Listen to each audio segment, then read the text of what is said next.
Hi hello ನಮಸ್ಕಾರ, ಹೇಗಿದ್ದೀರಾ? ಎಲ್ಲರೂ ಆರಾಮಾಗಿದ್ದೀರಾ ಅಂತ ಅಂದ್ಕೊಳ್ತೀನಿ. Welcome back to my channel.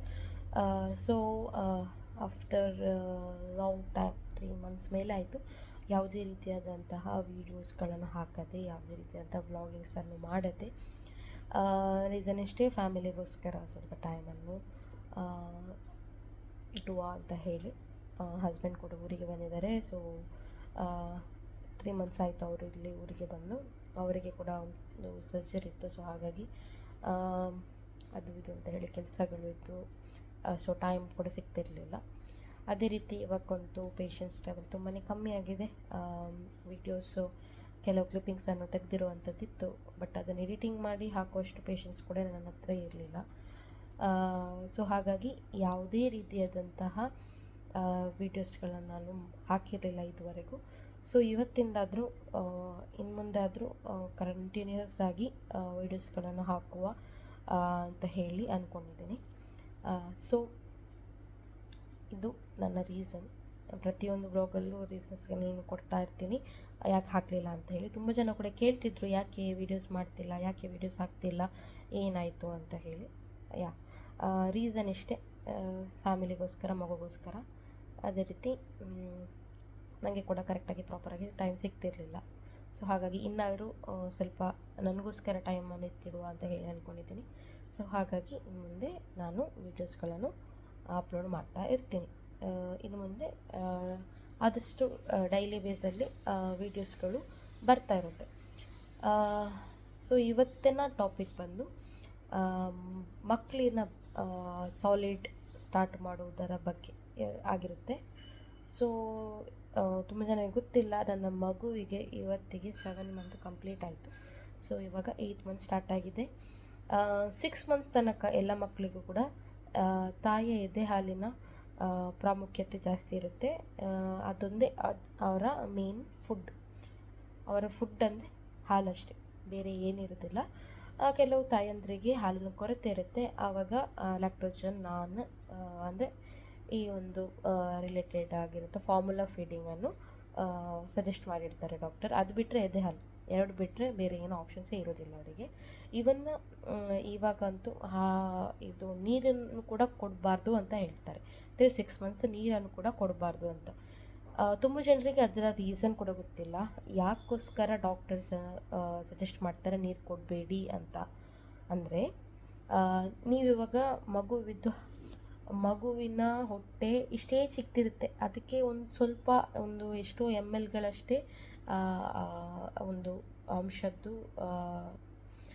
ಅಂದರೆ ಒಂದು ಸೈಜ್ ಅಷ್ಟೇ ಇರುವಂಥದ್ದು. ಅಷ್ಟೊಂದು ಒಂದು ML ಗಟ್ಟಷ್ಟೇ, ಒಂದು 60 ML, 30 ML, 40 ML, 100 ML ಅಷ್ಟೇ ತುಂಬಿಸುವಷ್ಟು ಹೊಟ್ಟೆಯ ಸೈಜ್ ಇರುವಂಥದ್ದು. ಸೊ ನೀವು ಹಾಲು ಕೊಡೋ ಬದಲು ನೀರನ್ನು ಕೊಟ್ಟರೆ ಅದರಲ್ಲಿ ಏನು ಪೌಷ್ಟಿಕಾಂಶ ಇರುತ್ತೆ? ಏನೂ ಇರೋದಿಲ್ಲ, ಬರೀ ಅದರ ಹೊಟ್ಟೆ ತುಂಬುತ್ತೆ ಅಷ್ಟೇ. ಅದರಲ್ಲಿ ಇವಾಗ ಹಾಲು ಕೊಡೋದಾದರೆ, ನಾವು ಇವಾಗ ಫಾರ್ಮುಲಾ ಫೀಡ್ ಇರ್ಬೋದು, ಬ್ರೆಸ್ಟ್ ಮಿಲ್ಕ್ ಆಗಿರ್ಬೋದು, ಅದರಲ್ಲಿ ಪೌಷ್ಟಿಕಾಂಶ ಇರುತ್ತೆ, ಅದರಿಗೆ ಎನರ್ಜಿ ಇರುತ್ತೆ. ಸೊ ಹಾಗಾಗಿ ಅದರಿಂದ ಸ್ವಲ್ಪ ಎನರ್ಜಿ ಸಿಗುತ್ತೆ ಮಗುವಿಗೆ, ಹೊಟ್ಟೆನೂ ತುಂಬುತ್ತೆ. ಅದೇ ತಾಯಿಯ ಎದೆ ಹಾಲಲ್ಲಿ ಕೂಡ ಅಷ್ಟೇ, ಫಾರ್ಮುಲಾ ಫೀಡಿಂಗಲ್ಲಿ ಕೂಡ ಅಷ್ಟೇ, ಮಗುವಿಗೆ ಬೇಕಾಗಿರುವಂಥ ನೀರಿನ ಅಂಶ ಅದರಲ್ಲೇ ಇರುತ್ತೆ. ಸೊ ಹಾಗಾಗಿ ನೀರನ್ನು ಕೊಡುವ ಅವಶ್ಯಕತೆ ಇರುವುದಿಲ್ಲ. ಕೆಲವರು ಹೇಳ್ತಾರೆ, ಇವಾಗ ಶೆಕೆ ಅಲ್ವಾ, ನೀರು ಬೇಕಾಗುತ್ತೆ ಮಗುವಿಗೆ, ನೀರು ಕುಡಿಸಿ. ನೆವರ್, ಕೊಡಲಿಕ್ಕೆ ಹೋಗಬೇಡಿ. ಬರೀ ಎದೆ ಹಾಲು ಇದ್ದರೆ, ಇಲ್ಲ ಅಂದರೆ ಫಾರ್ಮುಲಾ ಫೀಡ್, ಎರಡು ಅಷ್ಟೇ ಆಪ್ಷನ್ಸ್ ನಿಮಗೆ. ಅದಷ್ಟೇ ಕೊಡಿ, ಬೇರೆ ಏನೂ ಅಂಶವನ್ನು ಕೊಡಬೇಡಿ, ಆಯಿತಾ? ಯಾಕೆ ಅಂತ ಹೇಳಿ ಗೊತ್ತಾಯ್ತಲ್ಲ, ಅದರಲ್ಲಿ ಯಾವುದೇ ರೀತಿಯಾದಂಥ ಪೌಷ್ಟಿಕಾಂಶ ಮಗುವಿಗೆ ಸಿಗೋದಿಲ್ಲ. ಸೊ ಹಾಗಾಗಿ ನೀವು ನೀರನ್ನು ಕೊಡಬೇಡಿ. ನೀರಿನ ಅಂಶ ನಿಮ್ಮ ಎದೆ ಹಾಲಲ್ಲೇ ಇರುತ್ತೆ. ಅಥವಾ ಫಾರ್ಮುಲಾ ಫೀಡರಿಗೆ ನಾವು ಹಾಲು ಮಾಡಬೇಕಾದ್ರೆ ನೀರಿನ ಅಂಶ ಇದ್ದೇ ಇರುತ್ತಲ್ವ. ಸೊ ಹಾಗಾಗಿ ಅದಷ್ಟೇ ಸಾಕಾಗುತ್ತೆ ಮಗುವಿಗೆ. ಸೊ 6 ಮಂತ್ಸ್ ನಂತರ ಬರುವಂಥದ್ದೇ ಸೆಮಿ ಸಾಲಿಡ್ ಫುಡ್, ನೀವು ಗ್ರೈಂಡ್ ಮಾಡಿ ಕೊಡುವಂಥದ್ದು. ಸೊ ತುಂಬ ಜನರು ಸಜೆಸ್ಟ್ ಮಾಡುವಂಥದ್ದು ಆ್ಯಪಲ್ ಪ್ಯೂರಿಯನ್ನು ಕೊಡಿ ಅಂತ.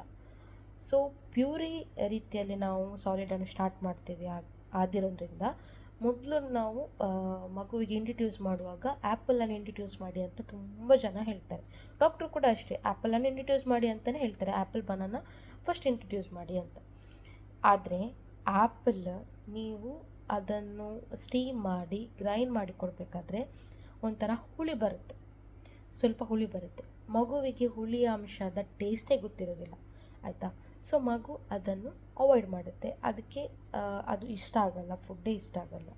ಇದು ನನ್ನ ಪರ್ಸ್ನಲ್ ಎಕ್ಸ್ಪೀರಿಯೆನ್ಸ್ ಆಗಿರುತ್ತೆ. ಈವನ್ ನನಗೆ ಬೇರೆಯವರು ಹೇಳಿರೋದು ಕೂಡ ಅಷ್ಟೇ. ನನ್ನ ಮಗುವಿನ ಏಜಿನ ಗ್ರೂಪಿನಲ್ಲೇ ಕೆಲವು ಮಕ್ಕಳು, ನನ್ನ ಹಸ್ಬೆಂಡ್ ಫ್ರೆಂಡ್ಸ್ ಮಕ್ಕಳಿದ್ದಾರೆ. ಸೊ ಅವರು ಕೂಡ ಎಕ್ಸ್ಪೀರಿಯೆನ್ಸ್ ಮಾಡಿರುವಂಥದ್ದು ಅದೇ, ಆ್ಯಪಲನ್ನು ಅವಾಯ್ಡ್ ಮಾಡ್ತಾರೆ, ಆ್ಯಪಲ್ ಅವರಿಗೆ ಇಷ್ಟ ಆಗಲ್ಲ.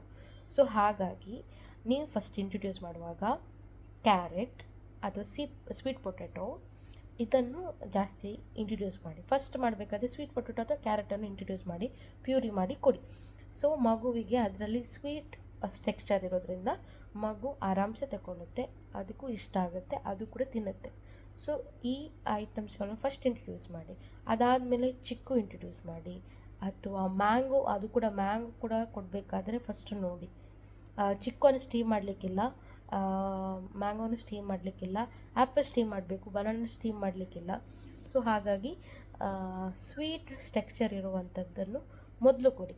ಅದೇ ರೀತಿ ಯಾವುದೇ ರೀತಿಯಾದಂಥ ಉಪ್ಪು, ಸಕ್ಕರೆ ಇದನ್ನು ಕೊಡಬೇಡಿ. ಡಾಕ್ಟ್ರು ಕೂಡ ಸಜೆಸ್ಟ್ ಮಾಡ್ತಾರೆ ಟಿಲ್ 1 ಇಯರ್ ಉಪ್ಪನ್ನು ಅವಾಯ್ಡ್ ಮಾಡಿ, ಟಿಲ್ 2 ಇಯರ್ ಸ್ವೀಟನ್ನು ಅವಾಯ್ಡ್ ಮಾಡಿ ಅಂತ.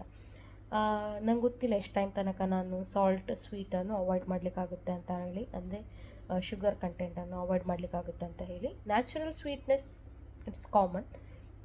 ನ್ಯಾಚುರಲ್ ಸ್ವೀಟ್ಸ್ ಆಗಿರುವಂಥದ್ದು ಅಂದರೆ ಈ ಫ್ರೂಟ್ಸ್ಗಳಲ್ಲಿ, ವೆಜಿಟೇಬಲ್ಸ್ಗಳಲ್ಲಿ ನ್ಯಾಚುರಲ್ ಸ್ವೀಟ್ನೆಸ್ ಇರುತ್ತೆ. ಸೊ ಹಾಗಾಗಿ ಅದನ್ನು ಖಂಡಿತವಾಗ್ಲೂ ಕೊಡ್ಬೋದು. ನಾನು ಅವಳಿಗೆ ಫಸ್ಟ್ ನಾನು ಕೂಡ ಆ್ಯಪಲನ್ನು ಇಂಟ್ರೊಡ್ಯೂಸ್ ಮಾಡಿದ್ದೆ, ಬಟ್ ಆವತ್ತೇ ಫಸ್ಟ್ ಡೇನೇ ಫುಲ್ ರಿಜೆಕ್ಟ್. ಸೊ ಅವಳು ತಿನ್ನಲೇ ಇಲ್ಲ. ಸೊ ಅದಾದಮೇಲೆ ಕ್ಯಾರೆಟನ್ನು ಇಂಟ್ರೊಡ್ಯೂಸ್ ಮಾಡಿದೆ. ಸ್ವೀಟ್ ಪೊಟ್ಯಾಟೊ ತಿಂತಾಳೆ, ಕ್ಯಾರೆಟನ್ನು ತಿಂತಾಳೆ, ಪಂಪ್ಕಿನ್ ತಿಂತಾಳೆ. ಚಿಕ್ಕು ತುಂಬಾ ಟೇಸ್ಟಿ ಬರುತ್ತೆ, ಬಟ್ ಅದರಲ್ಲಿ ಏನಂದರೆ ಒಂಥರ ಏನು ಅಂಟು ಸ್ವಲ್ಪ ಟೈಪ್ ಬರುತ್ತೆ, ಆಯಿತಾ. ಸೊ ಅದು ಕೂಡ ಒಳ್ಳೆಯದು, ಅದರಲ್ಲಿ ಏನು ಪ್ರಾಬ್ಲಮ್ ಇಲ್ಲ.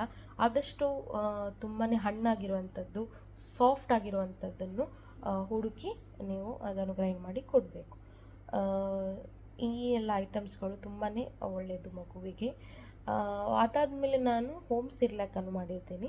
ಹೋಮ್ ಸಿರ್ಲ್ಯಾಕಿದ್ದು ರೆಸಿಪಿಯನ್ನು ಮುಂದಿನ ದಿನಗಳಲ್ಲಿ ನಾನು ನಿಮ್ಮ ಜೊತೆ ಶೇರ್ ಮಾಡ್ಕೊಳ್ತೀನಿ. ಇಲ್ಲಾದರೆ ನಿಮಗೆ ಡೆಫಿನೆಟ್ಲಿ ಆಗಿ ತುಂಬಾ ಇನ್ಸ್ಟಾಗ್ರಾಮ್ ರೀಲ್ಸಲ್ಲಿ ಅಥವಾ ಯೂಟ್ಯೂಬ್ಸಲ್ಲಿ ಖಂಡಿತವಾಗ್ಲೂ ಸಿಕ್ಕಿರುತ್ತೆ ನಿಮಗೆ. ಮಕ್ಕಳಿಗೆ ಆದಷ್ಟು ಇಂಥ ಐಟಮ್ಸ್ಗಳನ್ನು ಕೊಡಿ. ನೀವು ಇವಾಗ ಮೆಡಿಕಲಲ್ಲಿ ಅಥವಾ ಶಾಪ್ಗಳಲ್ಲಿ ಪ್ಯಾಕೆಟ್ ಸಿರ್ಲ್ಯಾಕ್ಸ್ ಎಲ್ಲ ಸಿಗುತ್ತೆ, ದಯವಿಟ್ಟು ಅದನ್ನೆಲ್ಲ ಕೊಡ್ಲಿಕ್ಕೆ ಹೋಗಬೇಡಿ. ಅದರಲ್ಲಿ ನ್ಯಾಚುರಲ್ ಆಗಿ ಅದರಲ್ಲಿ ಶುಗರ್ ಕಂಟೆಂಟನ್ನು ಹಾಕಿರ್ತಾರೆ. ಇವಾಗ ಪ್ರಿಸರ್ವೇಟಿವ್ ಅಂತ ಹೇಳಿದ ತಕ್ಷಣ ಅದಕ್ಕೆ ಬೇಕಾದಂಥ, ಅಂದರೆ ಅದು ಹಾಳಾಗದೇ ಇರುವ ಹಾಗೆ ಅದರಲ್ಲಿ ಇಂಗ್ರೀಡಿಯೆಂಟ್ಸ್ ಇದ್ದೇ ಇರುತ್ತೆ. ಸೊ ಹಾಗಾಗಿ ಆದಷ್ಟು ಅದನ್ನೆಲ್ಲ ಅವಾಯ್ಡ್ ಮಾಡಿ. ಈವನ್ ಟ್ರಾವೆಲ್ ಫ್ರೆಂಡ್ಲಿ ಕೂಡ ಆಗಿರುತ್ತೆ ಈ ಸಿರ್ಲ್ಯಾಕ್, ಹೋಮ್ ಮೇಡ್ ಸಿರ್ಲ್ಯಾಕ್. ಅದನ್ನು ನೀವು ತಗೊಂಡೋಗಿ ಅಂದರೆ ಔಟ್ಸೈಡ್ ಹೋಗಬೇಕಾದ್ರೆ ಅದು ನೀವು ಕ್ಯಾರಿ ಮಾಡಿ ಕೂಡ ತಗೊಂಡು ಹೋಗ್ಬೋದು, ಅದರಲ್ಲಿ ಏನು ಪ್ರಾಬ್ಲಮ್ ಕೂಡ ಆಗಲ್ಲ. ಆಮೇಲೆ ರಾಗಿನ ಇಂಟ್ರೊಡ್ಯೂಸ್ ಮಾಡಿ. ರಾಗಿ ಕೂಡ ಅಷ್ಟೇ, ನೀವು ಬನಾನ ಅದಕ್ಕೆ ಸ್ವಲ್ಪ ಹಾಕಿ ಸ್ವಲ್ಪ ಸ್ವೀಟ್ನೆಸ್ ಬರುವಾಗೆ ಮಾಡಿ ಕೊಡ್ಬೋದು, ಅಥವಾ ರಾಗಿಗೆ ಒಂದು ಖರ್ಜೂರವನ್ನು ಹಾಕಿ ಅದನ್ನು ಗ್ರೈಂಡ್ ಮಾಡಿ ಕೂಡ ಕೊಡ್ಬೋದು. ಇದೆಲ್ಲ ಸ್ವೀಟ್ ಟೆಕ್ಸ್ಚರ್ ಅಲ್ಲ, ಅದೆಲ್ಲ ತಿಂತಾರೆ ಮಕ್ಕಳು. ಸೊ ಇದನ್ನು ಜಾಸ್ತಿಯಾಗಿ ಕೊಡಲಿಕ್ಕೆ ಟ್ರೈ ಮಾಡಿ. ಮತ್ತು ಈವನ್ ರವೆ ಇದೆಲ್ಲ, ರವೆಗೆ ಕೂಡ ತುಂಬಾ ಆಪ್ಷನ್ಸ್ಗಳಿದೆ. ನಾನು ಮುಂದಿನ ದಿನಗಳಲ್ಲಿ ಒಂದೊಂದಿನ ನಾನು ನನ್ನ ಮಗುವಿಗೆ ಏನು ಕೊಡ್ತೀನಿ ನೋಡಿ, ಅದರ ಒಂದು ಕ್ಲಿಪ್ಪಿಂಗ್ಸ್ಗಳನ್ನು ಕೂಡ ಮುಂದಿನ ದಿನಗಳಲ್ಲಿ ನಾನು ನನ್ನ ಬ್ಲಾಗಲ್ಲಿ ಆ್ಯಡ್ ಮಾಡ್ಕೊಂಡು ಹೋಗ್ತೀನಿ. ಸೊ ನಿಮ್ಗೆ ಯಾರಿಗಾದರೂ ಬೇಕಂತ ಹೇಳಿದರೆ ಇದರಿಂದ ಸಿಗುತ್ತೆ. ಅದೇ ರೀತಿ ಯಾವುದೇ ರೀತಿಯಾದಂಥ ಬಿಸ್ಕೆಟ್ಗಳನ್ನು ಕೊಡಬೇಡಿ ಮಕ್ಕಳಿಗೆ. ಹಾಲಲ್ಲಿ ಹಾಕಿ ಅದನ್ನು ಅದ್ದಿ ಕೊಡೋದು ಬೇಡ. ಅದರಲ್ಲಿ ಏನೂ ನಿಮಗೆ ಸಿಗಲ್ಲ, ಬರೀ ಶುಗರ್, ಮೈದಾ, ಇಷ್ಟೇ ಮಕ್ಕಳಿಗೆ ಹೋಗುವಂಥದ್ದು. ಆದಷ್ಟು ಮೈದಾ ಐಟಮ್ಸ್ಗಳನ್ನು ಅವಾಯ್ಡ್ ಮಾಡಿ, ಶುಗರ್ ಕಂಟೆಂಟ್ ಇರುವಂಥ ಐಟಮ್ಸ್ಗಳನ್ನು ಅವಾಯ್ಡ್ ಮಾಡಿ, ಅದೆಲ್ಲ ಕೊಡಲೇಬೇಡಿ. ಆದಷ್ಟು ನೀವು ಅದನ್ನೆಲ್ಲ ಅವಾಯ್ಡ್ ಮಾಡಿ. ಮಕ್ಕಳು ಹೆಲ್ತ್ ಇಂಪಾರ್ಟೆಂಟ್. ಮೊದಲಿನ ಪೇರೆಂಟ್ಸ್ಗಳೆಲ್ಲ ಹೇಳ್ತಾರೆ, ಇವಾಗ ನನ್ನ ಅಮ್ಮನೇ ಹೇಳ್ತಾರೆ, ನಿಮಗೆ ಟೋಸ್ಟ್ ಕೊಡ್ತಿದ್ದೆ, ಬಿಸ್ಕೆಟ್ ಕೊಡ್ತಿದ್ದೆ, ಅದು ಕೊಡ್ತಿದ್ದೆ, ಇದು ಕೊಡ್ತಿದ್ದೆ. ಇಲ್ಲ, ಆವಾಗದಿಂದ ಆವಾಗ ನಮಗೆ ಕೊಡ್ತಿದ್ರು, ಆವಾಗ ನಾವು ತಿಂತಿದ್ವಿ, ನಮಗೆ ಗೊತ್ತಿರಲಿಲ್ಲ, ಅವ್ರಿಗೆ ಕೂಡ ಅಷ್ಟು ನಾಲೆಜ್ ಇರಲಿಲ್ಲ. ಇವಾಗ ನಮಗೆ ನಾಲೆಜ್ ಇದೆ, ಡಾಕ್ಟ್ರುಗಳು ಹೇಳ್ಕೊಡ್ತಾರೆ ಯಾಕೆ ಯಾವ ರೀಸನಿಗೆ ಅಂತ ಕೂಡ ಹೇಳ್ತಾರೆ. 1 ಇಯರ್ ತನಕ ಸಾಲ್ಟ್ ಯಾಕೆ ಕೊಡಬಾರ್ದು ಅಂದರೆ, ಮಗುವಿನ ಕಿಡ್ನಿಗೆ ಅದನ್ನು ಡೈಜೆಷನ್ ಮಾಡುವಷ್ಟು, ಅದನ್ನು ಡೈಜೆಷನ್ ಮಾಡಿ ಇದು ಮಾಡುವಷ್ಟು ಶಕ್ತಿ ಇರುತ್ತಿಲ್ಲ. ಸೊ ಹಾಗಾಗಿ ನಾವು ಸಾಲ್ಟನ್ನು 1 ಇಯರ್ ತನಕ ಕೊಡಬಾರ್ದು ಅಂತ ಹೇಳ್ತಾರೆ. ಶುಗರ್ ಯಾಕೆ ಕೊಡಬಾರ್ದು ಅಂದರೆ, ಇವಾಗಿನ ಜನ್ರೇಷನಲ್ಲಿ ನೋಡಿ ಎಷ್ಟು ಬೇಗ ಶುಗರ್ ಕಾಯಿಲೆ ಆಗಿರ್ಬೋದು, BP ಆಗಿರ್ಬೋದು, ಎಷ್ಟು ಬೇಗ ಬರುತ್ತಲ್ವಾ. ಸೊ ಹಾಗಾಗಿ ಅಟ್ಲೀಸ್ಟ್ ಒಂದು 2 ಇಯರ್ಸ್ ತನಕ ಆದರೂ ಅಟ್ಲೀಸ್ಟ್, ಯಾಕಂದರೆ ಹೊರಗಡೆ ಮಕ್ಕಳು ಒಂದು ಸರ್ತಿ ಹೋಗಿ ಅಂದರೆ ಸ್ಕೂಲ್ಸ್ಗಳಿಗೆ ಹೋದ್ಮೇಲೆ ನಾವು ಅವ್ರಿಗೆ ಇದನ್ನೆಲ್ಲ ಅವಾಯ್ಡ್ ಮಾಡ್ಲಿಕ್ಕೆ ಆಗೋದಿಲ್ಲ. ಅಟ್ಲೀಸ್ಟ್ ನಮ್ಮ ಕೈಯಲ್ಲಿ ಇರುವಷ್ಟು ಟೈಮ್ ಆದರೂ ನಾವು ಇಂಥದ್ದನ್ನೆಲ್ಲ ಅವಾಯ್ಡ್ ಮಾಡೋದು ತುಂಬಾ ಒಳ್ಳೆಯದು, ಅಟ್ಲೀಸ್ಟ್ ಅಲ್ವಾ. ಮ್ಯಾಕ್ಸಿಮಮ್ 1 ಇಯರ್ ತನಕ ನಾವು ಅದನ್ನು ಕಂಟ್ರೋಲ್ ಮಾಡ್ತೀವಿ. ಫಸ್ಟ್ ಇಯರ್ ಬರ್ಡೇಗೆ ನಾವು ಕೇಕನ್ನು ಅವರಿಗೆ ಫೀಡ್ ಮಾಡ್ತೀವಿ. ಸೊ ಡೆಫಿನೆಟ್ಲಿ ಆಗಿ ನಿಮಗೆ ಸಾಲ್ಟ್ ಏನು ಶುಗರ್ ಐಟಮ್ಸ್ ಏನಿದೆ ಅದು ಡೆಫಿನೆಟ್ಲಿ ಆಗಿ ಹೋಗುತ್ತೆ ಅಲ್ವಾ. ಸೊ ಹಾಗಾಗಿ ಅಲ್ಲಿ ತನಕ ಆದರೂ ಅವಾಯ್ಡ್ ಮಾಡಿ, ಅಲ್ಲಿ ತನಕ ಆದರೂ ನೀವು ಆದಷ್ಟು ಮಗುವಿಗೆ ಸಾಲ್ಟ್ ಶುಗರನ್ನು ಕೊಡೋದನ್ನು ಅವಾಯ್ಡ್ ಮಾಡಿ. ಸೊ ಇವತ್ತಿನ ವಿಷಯ ಇದಾಗಿತ್ತು. ಮುಂದಿನ ದಿನಗಳಲ್ಲಿ ಇಂಟ್ರೆಸ್ಟಿಂಗ್ ಆಗಿರುವಂಥ ವಿಷಯಗಳನ್ನು ನಾನು ನಿಮ್ಮ ಜೊತೆ ಹಂಚ್ಕೊಳ್ತಿರ್ತೀನಿ. ಆ್ಯಸ್ ಎ ನ್ಯೂ ಮದರ್ ನಾನು ಏನೆಲ್ಲ ಫೇಸ್ ಮಾಡ್ತಾಯಿದ್ದೀನಿ, ನಾನು ಏನೆಲ್ಲ ಸ್ಟೆಪ್ಸ್ ತಗೊಂಡಿರ್ತೀನಿ, ನಾನು ಏನೆಲ್ಲ ಮಾಡ್ತೀನಿ ಅದರ ಬಗ್ಗೆ ನಿಮಗೆ ಖಂಡಿತವಾಗ್ಲೂ ನಾನು ತಿಳಿಸ್ತಾ ಹೋಗ್ತಾ ಇರ್ತೀನಿ. ಸೊ ನಾನು ಮಾಡಿರುವಂಥ ಈ ವಿಡಿಯೋ ನಿಮಗೆ ಇನ್ಫಾರ್ಮೇಟಿವ್ ಅಂತ ಅನಿಸಿದರೆ, ನಿಮ್ಗೆ ಇಷ್ಟ ಆದರೆ ಲೈಕ್ ಮಾಡಿ, ಶೇರ್ ಮಾಡಿ, ಅದೇ ರೀತಿ ಕಮೆಂಟ್ ಮಾಡಿ. ಯಾರೆಲ್ಲ ನನ್ನ ಚಾನಲನ್ನು ಸಬ್ಸ್ಕ್ರೈಬ್ ಮಾಡದೆ ನೋಡ್ತಿದ್ದೀರೋ ದಯವಿಟ್ಟು ಸಬ್ಸ್ಕ್ರೈಬ್ ಮಾಡ್ಕೊಳ್ಳಿ.